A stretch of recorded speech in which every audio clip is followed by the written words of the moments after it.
창세기 6장 11절에서 22절입니다. 창세기 6장 3절에 보면 하나님의 영이 사람과 함께하지 않으므로 육체가 되었다. 혈기만 있는 육체. 그래서 하나님께서는 이제 이 세상을 멸하기로 작정하십니다. 이 세상에는 네피림이 가득했습니다. 네피림이 뭐냐? 거인이에요. 키가 큰 거인이 아니라 영호걸, 유명한 자, 이들이 네피림입니다.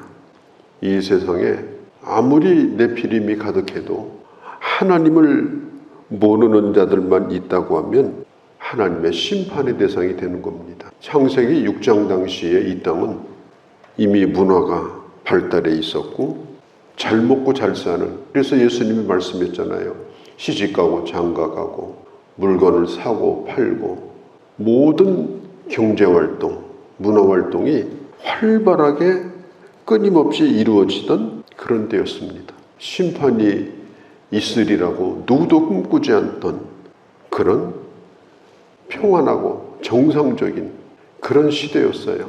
그러나 하나님은 하늘에서 슬퍼하셨습니다. 왜냐? 하나님께서 인간을 지은 그 목적이 완전히 다 허물어졌기 때문이에요. 하나님이 없는 세대가 이미 땅을 덮어버렸습니다. 더 두어봐야 잡초가 땅에 무성하듯 온 이 지구 땅덩어리는 하나님이 없는 사람으로 가득할 겁니다. 더 이상 이 세상을 둘 필요가 없는 거예요. 그래서 하나님은 몹시 슬퍼하십니다. 몹시 탄식하십니다. 예전에는 보기에 참 좋았다고, 그냥 보기만 해도 너무 좋아서 하나님이 7일째 되는 날 하루를 쉬시면서 주님이 만드신 것을 감상할 정도로, 하루 종일 감상해도 하루가 짧을 정도로 그렇게 보기에 좋은 것이 인간이었어요. 그런데 인간이 육체가 되어버렸습니다. 하나님이 없는 문명이 이 지상을 덮어버렸습니다. 땅을 완전히 지배해버렸어요. 갈수록 기하급수적으로 그런 사람들이 늘어납니다. 이대로 뒀다가는 이제 노아의 가족까지도 성치 못할 겁니다. 그냥 끝나버리는 거예요. 하나님의 창조 역사는 여기서 다 중단돼 버리고 맙니다. 그래서 하나님은 이 세상을 심판하고 그리고 노아의 가족 하나만 살리시기로 작정하고 주님은 노아에게 방주를 지으라고 명하시는 것입니다. 하나님의 희망은 노아의 가족입니다. 또 노아로 말미암아 이 세상에 하나님의 심판을 증거하는데 그 증거를 듣고 노아와 함께 방주를 예배하면서 하나님의 심판을 대비하는 사람, 그 사람들도 노아의 가족처럼 구원을 받을 것입니다. 그런데 놀라운 것은 한 사람도 노아의 가족 외에는 방주를 예배하는데 함께하고 방주 안으로 들어가지도 않았습니다. 지금 사람들은 우주시대를 꿈꾸고 있는데 저 화성이나 달 이런 곳에 우주기지를 만들어가지고 산소도 자동적으로 만들고 그 안에다가 식물도 키우고 그곳에서 지구와 상관없이 사람들이 살 수 있는 그런 시대를 지금 꿈꾸고 있습니다. 그런 일이 실제로 앞으로 일어날지 몰라요. 그러나 아무리 지구 땅덩어리를 피해서 도망간다 할지라도 인간이 만든 방주, 인간이 만든 수단, 인간이 하나님의 심판을 피하려고 하는 모든 것은 무효로 돌아가 버리고 맙니다. 시편 139편에 보면은 저 지구 땅 끝까지 우주 끝에 구할지라도 하나님은 그를 찾아내신다고 말씀했습니다. 노아 홍수 얘기는 성경 동화가 아니에요.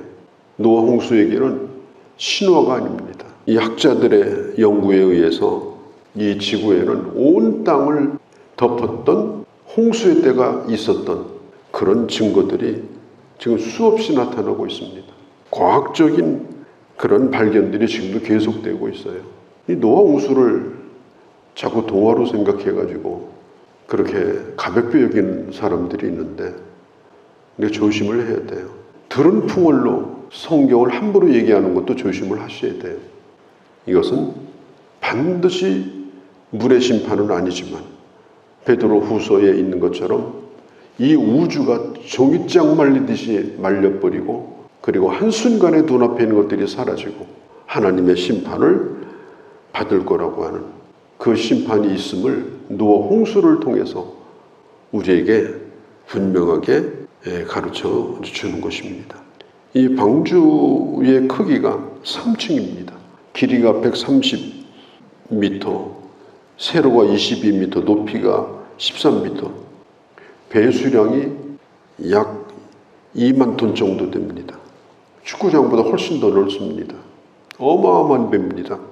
1992년도 우리나라 해사연구소에서 50분의 1로 성경하고 똑같이 방주를 만들어가지고 그걸 인공 수조에다 띄워가지고 여러 가지 시험을 했어요. 아무리 악조건을 만들어도 이게 뒤집어지질 않는 거예요. 선박을 연구하는 곳이에요. 그래가지고 결론을 내렸어요. 40m 이상의 풍랑을 만나도 절대 안전한 배. 그래서 발표를 한 적이 있습니다. 참 놀랍죠. 방주는요, 운전하는 곳이 없어요. 닷을 세우지도 않고 돛도 없고 그 다음에 키도 없어요. 그런데 이 방주가 요즘으로 말하면 멍텅구리 배입니다. 그런데 이 방주가 안전한 거예요. 왜 그런가? 하나님이 방주를 운전하시기 때문에 그렇습니다. 하나님께서 방주 안에 있는 데를 책임져 주시기 때문에 그런 거예요. 지금 새로 번역된 성경에는 이 재료를 고페르나무다. 성경에 딱 한 번만 나오는 단어예요. 뭐 여러 가지 잣나무다, 나무다 이렇게 번역을 한 적이 있는데 정확한 게 아닙니다. 고페르나무가 맞아요. 무슨 나무인지는 모르지만 노아는 그 나무가 뭔지를 알아요. 그래서 그 나무를 가지고 배를 만듭니다. 그리고 안과 밖은 역청을 발랐어요. 역청은 아스팔트 재료와 같은 겁니다. 두 가지예요. 부식을 막고 물이 들어오는 누수를 막는 거예요. 1년 이상 물에 떠 있어야 되기 때문에 완벽하게. 그 다음에 칸을 만들었어요. 코끼리가 들어갈 칸, 조그만 짐승이 들어갈 칸, 칸 크기도 각가지예요. 그리고 충분한 양식도 준비하고 성경에 다 그렇게 하라고 명령했어요. 그렇게 해서 이제 홍수를 대비합니다. 노아가 만든 이 방주는 조선소에서 배를 만드는 것처럼 그런 설계도를 가지고 만든 게 아니고 하나님이 지으라고 말씀하신 대로 만든 배입니다. 구원이라고 하는 것은 사람이 발명하는 게 아니에요. 인간의 방법으로 구원받는 게 아닙니다. 하나님이 준비하신 방법, 하나님이 예비하신 방법, 그 방법대로만 구원을 받는 것입니다. 연구를 해보니까 여기에 여러 가지 포유류, 또 조류, 그 다음에 파충류, 악어 같은, 그 다음에 양서류, 개구리 같은 이런 모든 것들을 한 쌍씩 다 집어넣고도 이 배가 충분할 정도의 배입니다. 그 많은 걸 한 쌍씩 칸을 만들어서 전부 다 집어넣어도 충분할 정도예요. 이거 어마어마한 배입니다.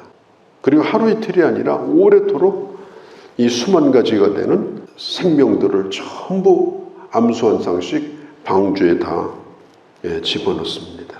창은 5장 16절에 보면 하나만 냅니다. 하나밖에 없어요. 이 방주라고 하는 곳은 옆에 창문이 없어요. 죽은 것들이 그냥 둥둥 떠다니고 얼마나 끔찍하겠어요. 그런 걸 안 보여주셨습니다. 어떤 소리도 안 들리게 하셨어요. 오직 하늘의 소리만 들리는 거예요. 하늘의 빛만 보이는 거예요. 하늘만 바라보는 거예요.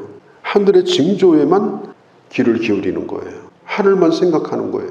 그게 바로 방주입니다. 키도 돛도 없습니다. 하나님이 운전하십니다. 하나님의 나라는 바로 그런 곳입니다. 교회도 마찬가지입니다. 교회는 인간의 수단 방법을 가지고 세상의 회사를 경영하듯이 사람을 다루듯이 다뤄서 이끌어가는 그런 인간 단체가 교회가 아닙니다. 우리는 그 지체가 되어서 주님의 뜻을 따라서 움직이고 그리고 순종하고 주님을 사랑하는 것이 바로 교회입니다. 이제 방주에 들어가는데 18절에 그러나 너와 내 언약을 세우리니 너는 내 아들들과 내 아들의 아내와 며느리들과 함께 들어가라. 그리고 방주에 들어가고 이제 7일 동안 방주에서 지내요. 적응 기간입니다. 7일 동안 사람도 적응하고 거기 안에 들어간 생명들도 적응을 합니다. 그 다음에 7일이 지난 다음에 이제 7장 11절로 이제 내일 하늘에서 물이 쏟아지고 땅에서 물이 터져 올라옵니다. 어디서 물이 그렇게 있는지 노아 당시는요, 하늘에 아주 두꺼운 비를 담고 있는 그 수증기 층이 아주 두껍게 그렇게 해서 오존에 이 지구로 들어오는 것도 완벽하게 막고 완전히 전 지구가 아열대 상황이었다고 그렇게 보고 있습니다. 그 물이 다 쏟아지면 지구를 덮는 데는 충분할 정도라고 합니다. 또 땅에서 솟아올랐습니다. 그래서 물이 땅을 덮게 되는 거예요. 구원은 하나님이 하시는 일인데 하나님이 준비하신 일이랄지라도 인간이 하나님의 구원 방법을 믿고 그리고 믿음으로 응답해야만이 구원이 임합니다. 예수 그리스도는 번거로운 분이 아니에요. 예수 그리스도는 유일한 구원입니다. 예수 그리스도가 아니면 구원이 없어요. 가장 확실한 구원이에요. 예수님은 우리의 방주예요. 그러나 누구도 그 방주에 들어가지 않는 한에는 구원이 안 됩니다. 구원은 하나님이 하시는 일이지만 인간 편에서는 반드시 믿음으로 응답해야 되는 거예요. 자, 우리가 살고 있는 이 시대도 언젠가 끝이 올 겁니다. 이렇게 문명이 아주 찬란하고 과학이 발달하고 온 세상이 사람으로 지금 덮여 있습니다. 이 지구상에 살아있는 생물 가운데 가장 우세종이 인간이에요. 인간은 모든 걸 지금 지배하고 잡아먹고 다스리고 있습니다. 숫자도 지금 어마어마하게 많습니다. 땅을 덮고 있는 이 인간, 언젠가 무서운 하나님의 심판이 오게 될 것입니다. 노아의 시대에 누구도 그걸 믿었지 않았던 것처럼 오늘날도 그러하지만 하나님은 그 일을 하시는 거예요.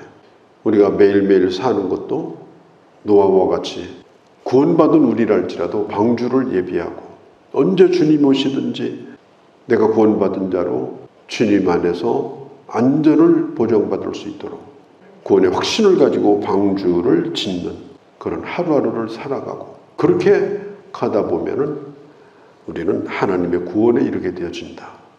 오늘 이 말씀을 보면서 다시 한번 생각하고 오늘도 방주를 짓는 하나님의 사람으로 날마다 주님 오시기를 기다리고 예비하는 그런 한 날이 되어주시기를 바랍니다. 거룩하신 우리 아버지, 노아의 홍수는 신화도 아니고 동화도 아닙니다.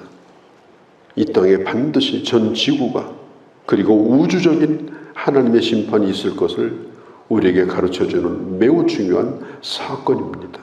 아버지, 방주를 짓는 일이 번거롭고 그곳에 들어가는 것이 힘든 일이지만 그 길 외에는 구원의 방법이 없었던 것처럼 예수 믿는 일은 수고로운 일이 아니라 사는 길이요, 확실한 길이요, 구원의 길임을 믿고 오늘도 믿음으로 살며 끊임없이 주님 기다리며 방주를 예비하며 살아가는 저희가 되게 하여 주옵소서. 험한 세상 가운데 그 어떤 것보다도 예수 믿는 일을 잘하게 하시고 믿음으로 주님 바라보며 살아가는 저희가 되게 하여 주시옵소서. 우리 주 예수님의 이름으로 기도하옵나이다. 아멘.